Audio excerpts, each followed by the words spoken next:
एक गांव में एक लड़का रहता था जिसका नाम राजू था। राजू ने अभी नई नई बेकरी खोली थी और उसकी बेकरी पे ग्राहक भी अच्छे खासे आ जाते थे। राजू अपनी जिंदगी में बहुत खुश था। वो पूरा दिन काम करता और शाम को अपने घर पे चला जाता। उसके घर में उसके 2 छोटे भाई बहन थे और एक पत्नी जिससे उन्हें थोड़े दिन पहले ही शादी की थी। एक उसकी माँ थी। एक दिन राजू अपनी बेकरी पे ग्राहकों को खाना दे रहा था, तभी पीछे से लाल सिंह सेठ आते हैं।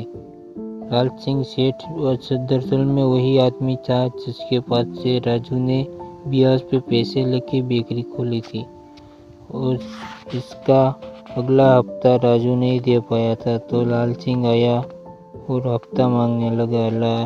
राजू बोलता है, मेरी अभी नई शादी हुई है तो अभी हालत ख़राब है, तो आप थोड़े दिन रुक सकते हैं, बाद में मैं आपको सारे पैसे चुका दूंगा।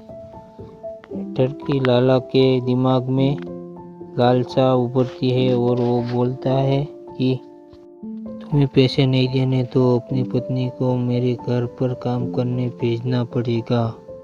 ये सुनकर राजू निराश हो जाता है और शाम को घर जाके उसकी पत्नी को सारी बात बताता है। बाद में उसकी पत्नी उस घर पे जाने के लिए तैयार हो जाती है। वैसे भी उसकी पत्नी बहुत ही होशियार औरत होती है। वो अपने पति से कहती है, आप चिंता ना करें, मैं कोई ना कोई रास्ता बना के इस सेठ से छुटकारा पा ही लूँगी और हम कभी भी इस सेठ के मामले में नहीं पड़ेगी। फिर वो अगले दिन ही सेठ के घर पे जाती है। सेठ के उसे देखकर दंग का बंग रह जाता है, क्योंकि उसकी पत्नी बहुत ही खूबसूरत थी।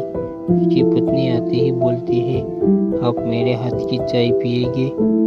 तब तक वो चाय बना कर लेकर आती है और वो दोनों बेड पर बैठ जाते हैं।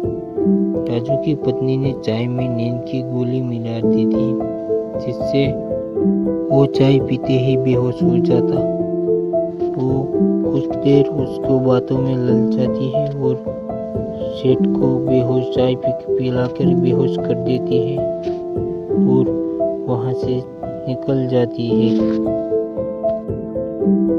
राजू की पत्नी घर पे जाके राजू को सारी बात बताती है और राजू सुनकर खुश हो जाता है। फिर राजू की पत्नी बोलती है, आज से मैं भी आपके साथ बेकरी में काम पे चलूंगी, और दोनों पति पत्नी मिलकर बेकरी चलाने लगते हैं और उनकी बहुत अच्छी कमाई होने लगती है, जिससे उस राजू के भाई बहन दोनों स्कूल भी जाने लगते हैं और उसकी लाइफ बहुत अच्छे से गुजर रही थी।